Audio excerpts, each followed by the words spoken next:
You're watching KETK Today. Up to the minute you're up. Well, you're right on time to 6:45. I'm Judd Baker. And I'm Raina Revel. Thank you very much for joining us for News on the Go, your top headlines and weather forecast before you head out the door. And we start your News on the Go off this morning with some new information about a small zoo in Mineola being investigated by federal officials over reports of poor living conditions for the animals. Catherine Barlow, a longtime resident of Mineola, that area, has lived behind the zoo property for quite some time. She tells us there's been dozens of times animals have gotten out of the property and were never caught. She says the community is worried about what kind of illness can spread from unvaccinated animals. There are animals that have gotten loose that have never been caught, and I don't know what diseases those animals carry. Barlow also tells KETK they're worried about certain animals getting out of the property and the threat they can pose to smaller children. We reached out to the owner of the zoo, Michelle Smith. She says she is retiring in the next 6 to 8 months and adds every animal there is vaccinated according to the guidelines from the vet of record. She also tells us none of the animals pose a threat to the community. Developing this morning, starting off with new details in Smith County on the vehicle rollover we first told you about yesterday. One of the 4 people ejected has died. It all happened near the city of Lindale on I-20 West around 8 Tuesday night. The driver, Khaled Masalmeh, was taken to the hospital where he later died. The passengers, who were also thrown out of the truck, are recovering this morning and are expected to be okay. And here's the scene of that crash. DPS Sergeant Adam Albritton says the pickup was driving at a high rate speed when it hit the left side of an 18-wheeler from behind, causing it to go onto the median and roll across all lanes. And a man is dead this morning after he was hit by a box truck. According to DPS, Cody Collins was walking toward Tyler on the road on Highway 31 around 4 yesterday morning. Collins was hit by a truck. He died at the scene. We have an update about a shooting which happened last month at the Liberty Arms apartment complex in Tyler. 21-year-old Marcus Gray was arrested Tuesday for several charges, including aggravated assault with a deadly weapon. He and 18-year-old Kendrick Johnson are accused of being involved with the shooting. Johnson was injured, treated, and later released from the hospital. Officers are still looking for Johnson. Well, check this out. A Sumatran tiger cub at a London zoo. Tiger cubs, I should say, enjoying their first swimming lessons this week and were seen splashing around and cooling off at a pond. Cubs Zach and Crispin will turn 1 later this month. Video shows the pair practicing their swimming skills for the first time as their parents watched on. Zookeepers say, unlike most felines, tigers love the water and make excellent swimmers with their webbed paws. Visitors to the Zoo Nights event can see the tiger family and their habitat at dusk. Cute little guys. I love the little one that was on the ball there. Did you see him? He just got up on that floating ball. Wait a second, maybe it'll come back to the clip. Wait, watch one of them. They grab the pink ball there. Is he gonna hop on it? I think he does. Wait, maybe it's the next clip or this one? I think this is why our producer picks the animals and water clip, is because we can give commentary like it's a golf game. Oh, wait. Is this where he gets on? Oh.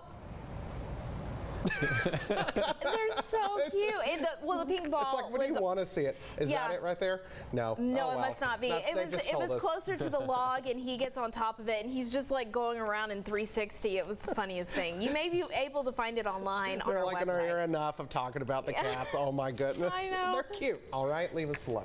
Well, Andrew, if we want to go play out in the pool today, is it going to be a good day to do it? Yeah, I would say so. Just keep that eye to the sky as always, as there will be a small chance of some showers and thunderstorms. Here's a look at downtown Tyler with our Plaza Tower Skyview camera, brought to you by the Tyler Neurosurgical Associates. We are off to a quiet start this morning with some sunshine now rising this morning. Temperatures are in the middle and upper 60s once again to start the day. We'll climb into the low 90s this afternoon, so the heat is increasing for us for our day today and will only increase as we head into next week with that westerly wind at 5 to 10 miles per hour. Speaking of next week, an area of high pressure is going to settle in into parts of West Texas. Areas closer to that high pressure pressure system will likely reach the triple digits, while here in East Texas we're a little bit farther away from it. So we're likely just in the middle and upper 90s heading into the mid to late next week. So we are going to heat things up as we head into the middle part of June, and we'll also get into a drier weather pattern. Again, this weather pattern in particular, this heat dome, was one of our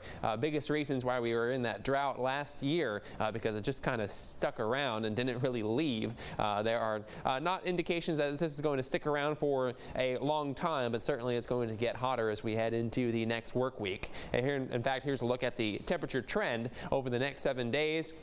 Normal high is 89 degrees. We will really warm up as we head into next week. We could start seeing those highs in the upper 90s by the day on Wednesday. The only cooler day is Saturday with still a high of around 90, but it's cooler because we'll have a chance for some thunderstorms, the increased chance of rain, and that also leads to a slight risk here in East Texas of severe weather, which is the level 2 out of 5 from the Storm Prediction Center, which means a few strong to severe thunderstorms are possible as we head into the day on Saturday, damaging wind gusts and large hail as the threats. For your 7-day forecast, again, we are going to see the storm threat increase on Saturday and then go back down heading into Sunday, and then during the next work week, that's when things get really hot as we dry out and the winds pick up as well. That southerly flow helping to keep things pretty warm out there. For your latest weather forecast, you can head on over to our website. That is KETK.com.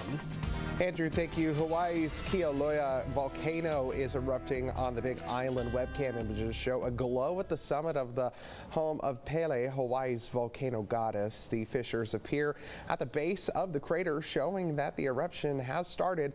Hawaii's Emergency Management Agency says there's no signs yet that populated areas are threatened.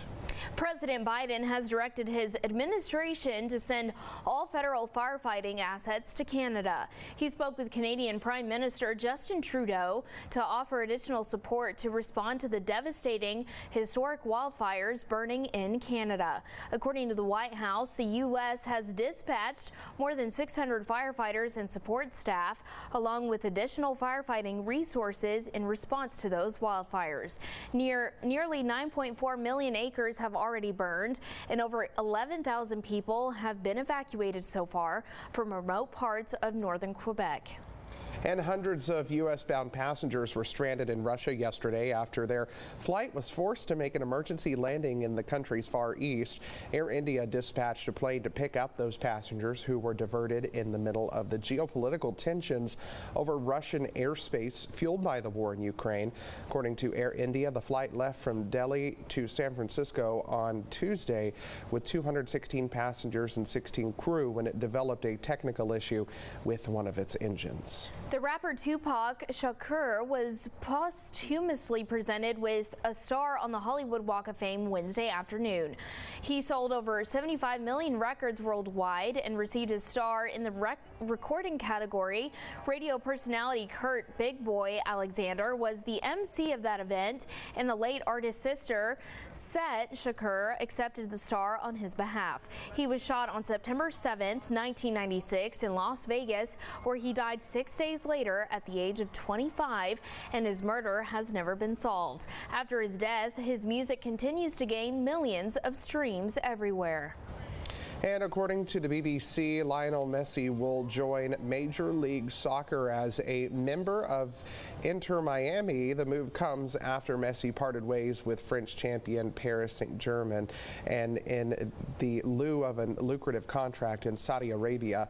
Messi led Argentina to World Cup glory in Qatar in December and has earned a record $7 billion awards. That is, Inter Miami are co-owned by former England captain David Beckham, who was one of the first major European stars to move to the United States to play in the MLS. The 86th Gladewater Roundup kicking off yesterday at the Gladewater Rodeo Arena. The 4-day event features extreme bulls, 3 nights of PCRA rodeo, mutton bustin' and calf scrabbles. Tickets are $16 for adults and $8 for ages 12 and under. The proceeds from the rodeo will help fund scholarships for local students. And now we count down to the Olympics on the Today Show. Here's Keir Simmons standing by in Paris. Keir, good morning. Good morning from Paris with just over a year to go before the Olympics. Coming up on today, we have special exclusive access to the Eiffel Tower. We'll even tell you about how the elevators work. It is unique and it is an ancient system. It's really fascinating. And we speak to one of the descendants of Gustav Eiffel, the designer of this tower, who also had a lot to do with designing the Statue of Liberty. We'll explain how those two iconic monuments, the Eiffel Tower and the Statue of Liberty, are connected. That's all coming up later this morning. KETK Today. Weather on the go. All right, thanks, Kier. Here's a look at our forecast for our day today. We will be climbing into the low 90s with a few showers and thunderstorms developing later on today, so keep that eye to the sky. Make sure you're inside if you can hear thunder or see lightning. For tonight, we start out mostly cloudy. Clouds decrease through the overnight hours, and those temperatures drop down to the upper 60s out there. Your 7-day forecast looks like this. We are going to see the storm threat increase for the day on Saturday, where a few of those could become strong to severe with damaging winds and large hail as the threats. And then heading into the next work week, we will really heat things up and dry things out. Those highs well into the 90s heading into the later part of next week. For deep East Texas, it's more of the same. Scattered thunderstorms today, isolated in nature on Friday, and then Saturday the storm chances will increase and a few strong to severe thunderstorms will be possible. All right, Andrew, thank you so much. We got more news, weather, and sports waiting for you right now on KETK.com. The Today Show is next.